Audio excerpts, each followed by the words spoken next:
운행원입니다. 오늘 영상은 지금까지와는 조금 다른 재료를 사용해서 그리는 영상입니다. 마카입니다.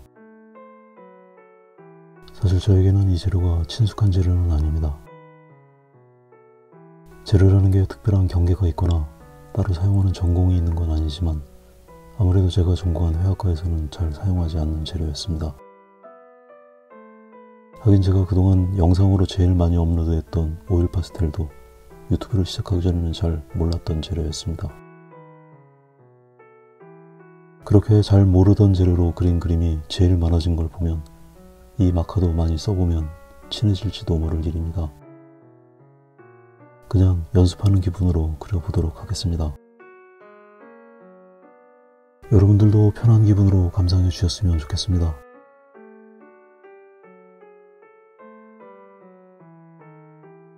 여러가지 색에 신경 쓰지 않고 편하게 그리기 위해서 석고를 그려보도록 하겠습니다.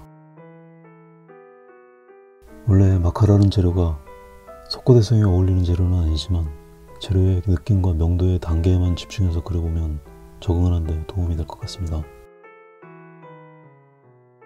예전에 미술대학을 가려면 누구나 이 석고상을 그려야 했었습니다. 지금은 연습 삼아서 그려보기는 하고 있지만 그때는 꽤 지겨운 일이었습니다.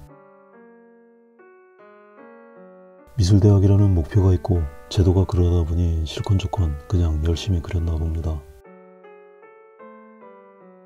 지금 생각해보면 여러가지로 좋은 제도는 아니어서 지금이라도 없어진 건 잘된 일인 것 같습니다. 그래도 즐거운 기억은 아니지만 오랜만에 석고상을 그리고 있자니 옛날 생각도 새록새록 나는 게 재미는 있습니다. 지금 사용하는 마카는 우리나라 알파에서 생산하는 제품입니다. 쿨그레이가 10단계가 있는데 그 중에서 1번부터 7번까지를 사용해서 그려봅니다. 1번을 가지고 아주 대략적인 형태와 어두운 부분을 파악해두고 2번으로 조금 더 선명하고 구체적인 형상을 만들었습니다. 명도를 한 단계 건너뛰어서 4번으로 어두운 부분을 더 확정시켜 나갑니다. 마카는 지우개를 사용할 수가 없기 때문에 형태도 신중하고 명도 단계를 만드는 것도 오류가 용납되지 않습니다. 특히 밝은 부분이 어두워지는 건 돌이킬 수가 없기 때문에 더 신경 써야 합니다. 3번을 건너뛰고 4번을 쓰는 건 거칠어 보이기는 하지만 조금 선행해서 명도의 기준을 잡아두면 진행이 활발해집니다. 좀 거칠어 보이는 건 나중에 중간톤으로 메워줄 생각입니다. 다만 지금부터 칠하는 명도가 밝은 부분을 침범하면 그건 회복이 불가능하기 때문에 밝은 부분을 남기는 것에 집중할 필요가 있습니다.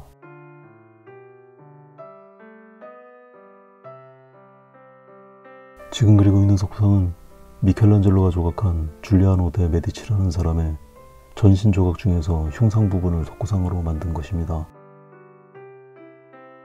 우리나라에서는 그냥 줄리앙이라고 부릅니다. 미켈란젤로가 이 작품을 완성했을 때 사람들은 실제 인물과 너무 닮지 않았다고 구시렁대니까 미켈란젤로는 100년 후면 아무도 줄리아노의 얼굴을 모를 거라고 웃으면서 대답했다고 전해집니다. 메디치 가문은 13세기부터 17세기까지 피렌체에서 가장 영향력이 큰 가문이었습니다. 무려 4명의 교황과 무수히 많은 피렌체의 통치자를 배출했으니 정말 대단한 가문입니다. 특히 줄리아노의 형 로렌초는 많은 예술가들을 후원해서 이탈리아 르네상스를 탄생, 발전에 기여한 인물로도 유명합니다.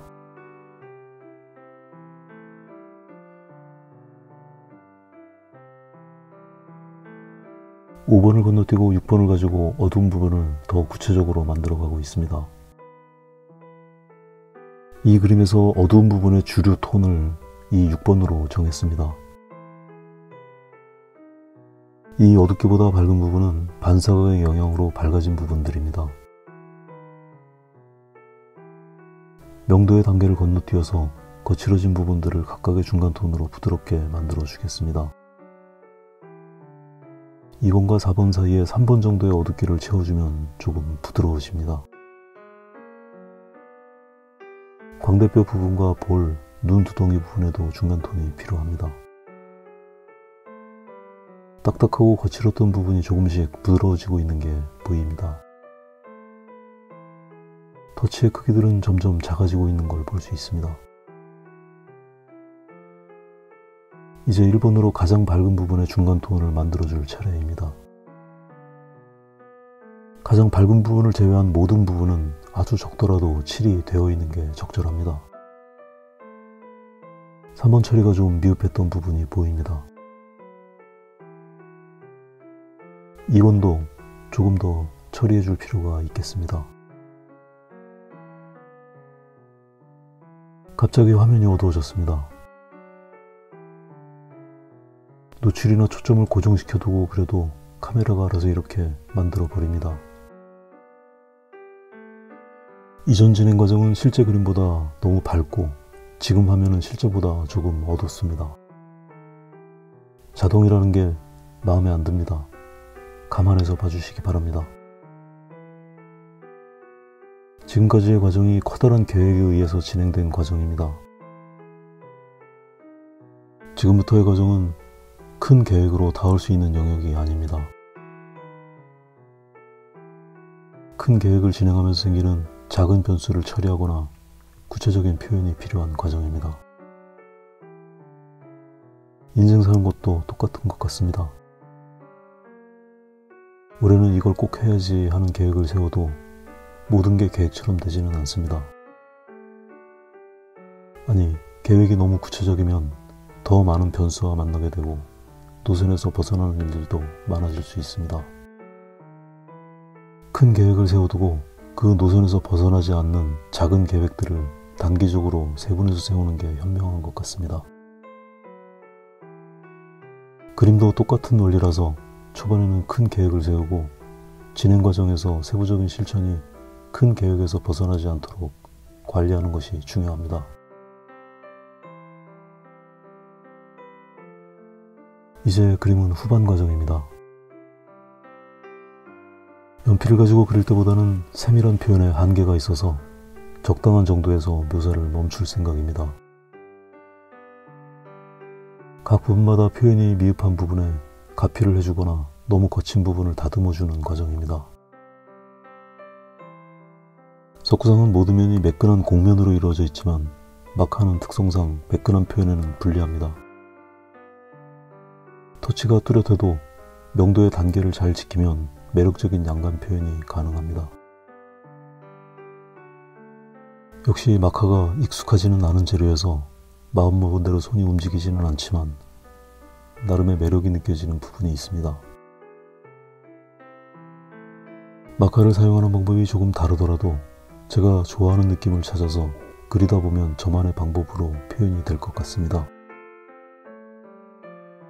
틈틈이 그려보면서 특징도 파악해보고 경험도 많이 해봐야겠습니다. 오늘은 여기까지 하겠습니다.